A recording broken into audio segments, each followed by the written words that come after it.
maka engkau putuskan segala angan-angan daripada yang lain daripadanya daripada Ta'ala. Wala takilni nafsi wala takilni ila nafsi tarfata'in. Itu doa Rasulullah SAW. Wala takilni, jangan kau serahkan aku ila nafsi, pada diriku, tarfata'in, walaupun sekelip mata.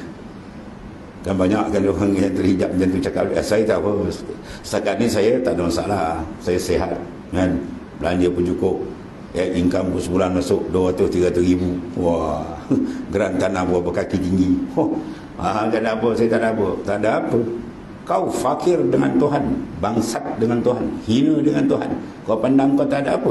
Bahaya. Innal insana la yatwa ar-ra'ah istagna. Innal insan, sungguh insan la yatwa, confirm dia akan jadi melampaui batas, wasak, babas, sesat. Bila ar-ra'ahu istagna, bila dia memandang diri dia terkaya.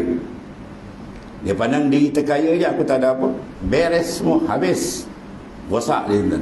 Lawan terkaya apa? Fakir. Jadi disuruh kita sentiasa memandang fakir kita dengan Allah Ta'ala.